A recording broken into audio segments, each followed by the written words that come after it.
Sean Desai, the big man, Jordan Davis. Also, Nakobe Dean, the read and react guy in this defense, and that's important, and you'll see in a minute why.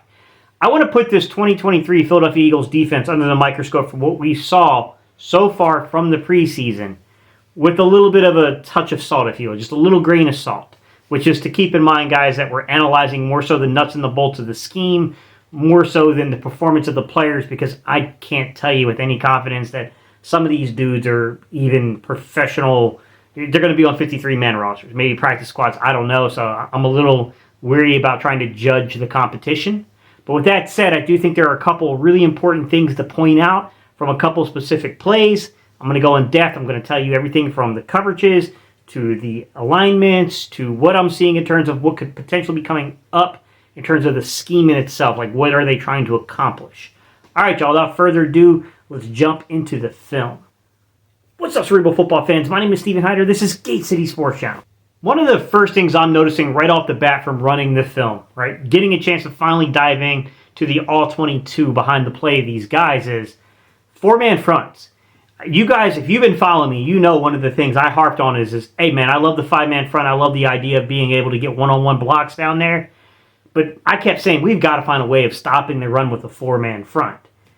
I am very hesitant to tell you that, like, oh, they're going to evolve into way more of a four-man front than they were the year prior.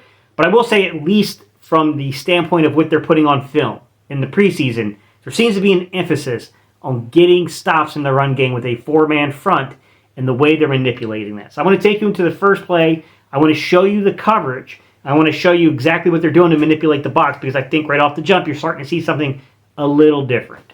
Okay, right from the jump, what you're going to see here, easily spotted, is a 4-2-5 nickel, right? So you're talking about four down linemen in a nickel. To me, this is just your very basic over front. Over front just basically meaning, guys, is towards the strong side. And mind you, because you don't really have an inline tight end here, it's really dictated and determined by the coaching staff in itself. But generally speaking, your three technique in an over front is going to be towards the strong side, while your nose is basically going to be towards that weak.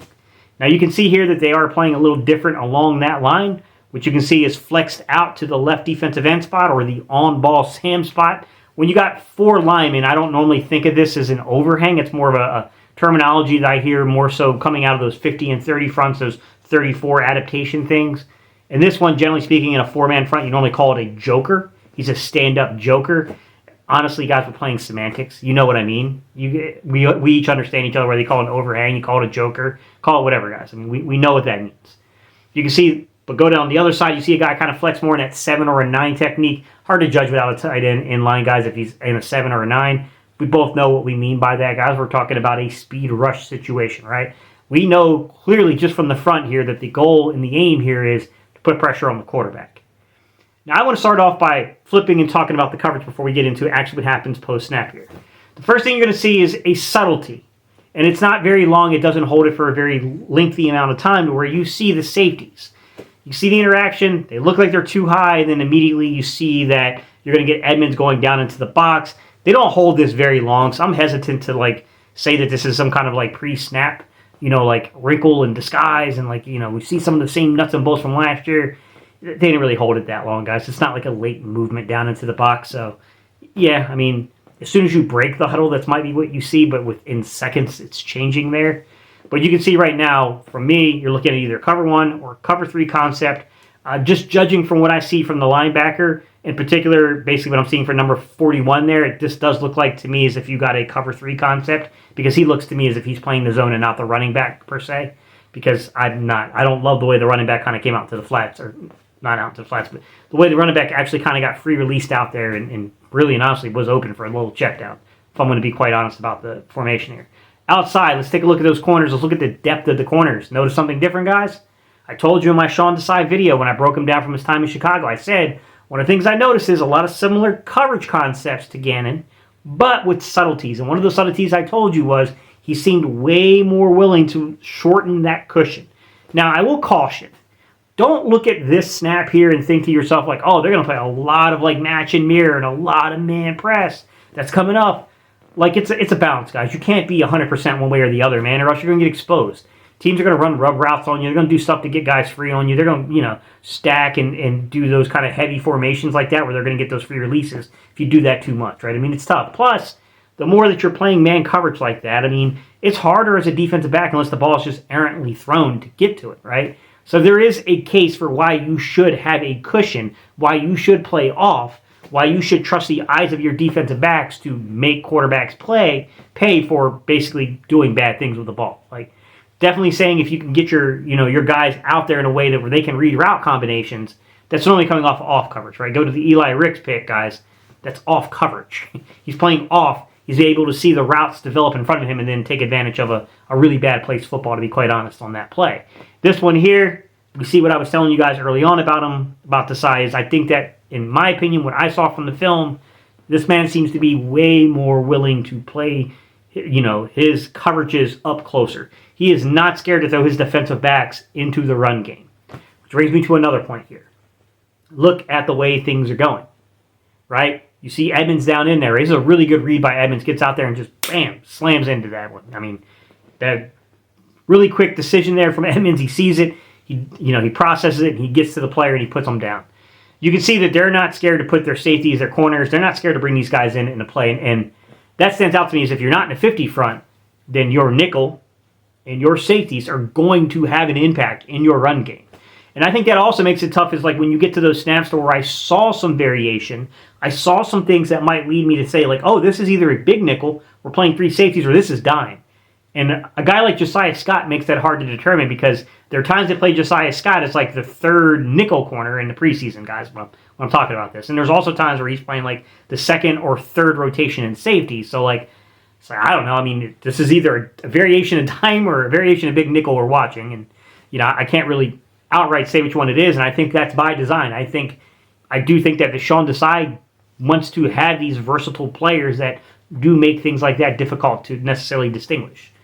So that's the first thing I notice is you remove a guy, you remove that five-man front and you're going into more of a four-man front, well then that clearly means that you're going to have guys play off of each other in terms of your safeties and your nickels coming up and now being some of those guys that are going to come into the box and support the run game. Now this isn't a run. But I want to take you down. I want to take you inside the defensive line. And I want to show you the D-line playing off the linebackers and why I think this is important. First thing, I want to call out the big man, Jordan Davis. This is a really, really solid rep from Jordan Davis. I'll run it for you and I'll explain to you why it's a good rep. Okay, you see? Okay, here we go. Why this is a good rep from Jordan Davis. The reason this is a good rep from Jordan Davis is watch at the snap what he does with the center. Look, this is one of those situations, guys, where I don't know if that dude's going to be playing on Sundays in the next 5 to 10 years. I don't know this guy. I've never met him before. I don't know the number. I don't know the player. I'm not a Cleveland fan. But I will say is Jordan Davis is off that ball in a hurry. He's crossing the center's face, and he's breaking the pocket, right? He is pushing that pocket backwards. Okay? Yeah, he's not going to get qualified here as having a pressure. He's not going to get any of the accolades that you would see in terms of the stat sheet. The stat sheet won't show what he just did on this play.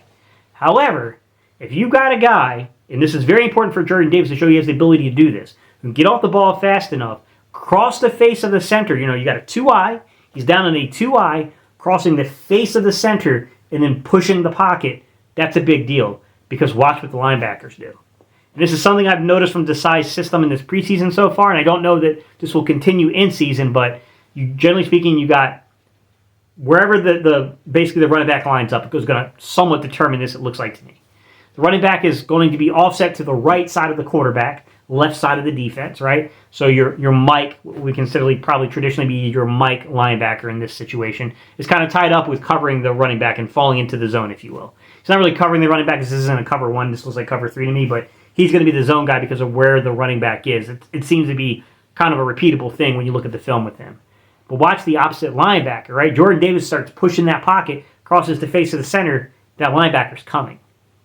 Now I want you to start thinking about combinations you can do with players. Now I want you to start thinking about Nakobe Dean in the system. Start thinking about Cunningham in the system, Zach Cunningham in the system. Be able to think about, having other guys that can come in here and contribute. Okay, so we're not just talking about Jordan Davis, but I want you to, to think about guys like Fletcher Cox, guys like Milton Williams who can push the pocket, right? How about that guy that we stole from the NFL draft, Jalen Carter? Think about Jalen Carter putting pressure like this. And then you're having to make a decision as an offensive line. Do I try to block this dude one-on-one with the lineman, or do I got to make sure that every time that I'm trying to pass, I got to set up my pass protection to basically account for 2 guys being on this dude? Because if you do that, I got a feeling that the linebackers are going to have a way more impactful, season than what we saw prior. And it's not based upon skill set or anything like that per se, although I do think Nakobe Dean has a really, really unique skill set. I think Cunningham has a unique body frame, right? I mean, he's one of these more traditional 6'2", 6'3"-ish, 235, almost a 240-ish, 34-inch arm reach, the rangier type kind of linebacker. It's unique from what we're used to here in Philly, but that's not what I'm saying. I'm saying it's the conception, it's the design, right? It's the utilization of the linebackers. And there was even a goal line rep where I saw the same thing to where they got aggressive, right? They brought the linebackers on the goal line. I will say this. I didn't love the play design and the call there from Desai. And I would think that in game, if he saw that same formation, if it was in season, I should say not in game, but in season, I have a feeling he's calling time out there, and they're gonna pick a different, they're gonna go off of that. That's not the play you want there. That's a lot. Like, I know everyone was on Kaylee Ringo. Guys, put yourself in Kaylee Ringo's space. Look at the amount of space he's got to defend there. That's not ideal, man. Like, that's really hard to defend, and you can see they just kind of getting back shoulder on that one, right? He just kind of throws it out and away from Kaylee Ringo. There's just no way he's going to make a play on that ball in time to stop that touchdown. Like, we see him getting aggressive. We see the concept I was telling you about. I'm not too sure this is the right play call for the right situation. I'm not going to come at somebody over this because it's preseason, and to be quite honest, I think in season we would see a different result there. I think they would call timeout, and I think they would probably come out, whether it's a timeout or whether they have another play called, or if they see that they don't need to utilize a timeout, they have, basically your green dot of play calling then goes into some form of an alteration there. Like, oh, no, cancel that. We're going this way. We're changing things up, guys. We're going to shift this coverage a little bit. I think you would see something like that, personally. All right, guys, let me know what you think. It's interesting, man. I like what I'm seeing from Sean Desai.